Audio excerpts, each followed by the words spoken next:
Emil the Cricket was feeling bold that day. He had sung his evening melody under the stars and watched the animals smile. Even the butterflies had danced to his tune. But tonight, something was different. The wind in the meadow shifted. The stars twinkled slower, and a strange hush filled the grass. Emil sat quietly on his leaf, listening. Not even the frogs were croaking, just the rustle of wind, and something else. A low, distant hum like a whisper. Emil's antennae twitched. He wasn't afraid, not really. Just curious. He looked around the meadow for his friend. Luma, he called. A tiny glow appeared in the distance. It was Luma the firefly, hovering nervously beside a flower stem. You heard it too? She asked, her light flickering dim. I did, Emil answered. But it's probably just the wind playing tricks. Luma's glow blinked again. I don't like the dark when it whispers. They hopped through the grass, searching for anyone else still awake. Near the roots of an old log, Emil heard a soft squeak. Hello, he called gently. A small gray face peeked out. It was Tibby the mouse, her whiskers trembling. I heard the wind too, she said. It said something strange. Emil looked at his friends. All three had heard it. The whisper in the wind was real. A new gust swept through the grass. It wasn't cold, but it carried something heavy. Something ancient. Something waiting. Suddenly, the clouds above shifted. A faint glow appeared behind the trees. And then a soft hoot. Up on a branch, high in the trees, sat a large owl with silver eyes. He was Oren, the watcher of the winds.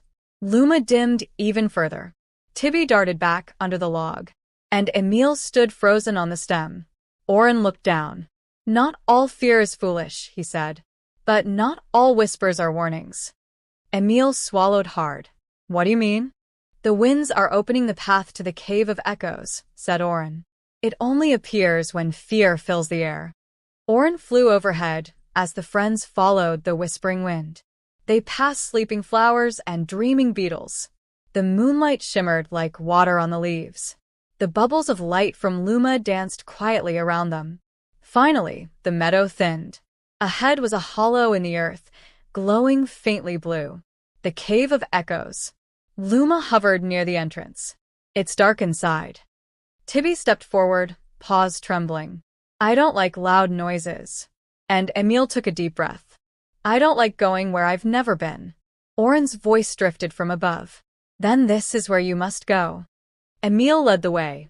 The cave pulsed with gentle light, shimmering walls, twinkling crystals. Inside, the echoes whispered. Not words, but sounds they each feared. Luma heard distant thunder. Tibby heard stomping paws. And Emil heard silence. The kind of silence that made you feel alone. The kind that made your song disappear. He sat quietly in the center of the cave. His friends gathered close. I think the cave is asking us to listen, Emil said.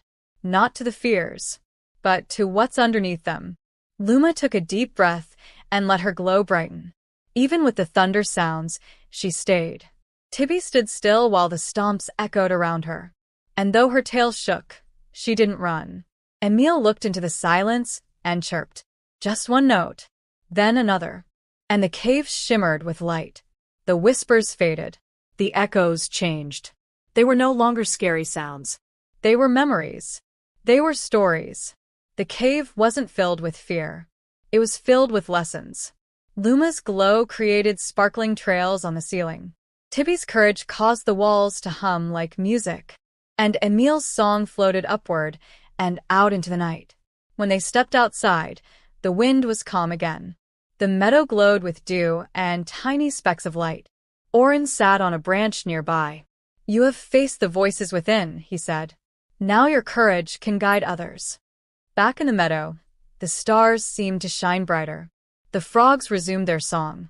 The flowers swayed gently in the breeze. Luma no longer feared the dark. Tibby stood a little taller. And Emil, well, he found a new note in his song. That night, as the animals gathered, Emil sang from his favorite leaf. His voice was still soft, but it was steady. And the wind did not whisper warnings anymore. It danced. It celebrated. It carried Emil's song far and wide. The night of the whispering winds had passed, but its lesson remained. Even the smallest heart can face the deepest fear. And when you listen closely, courage always has a voice.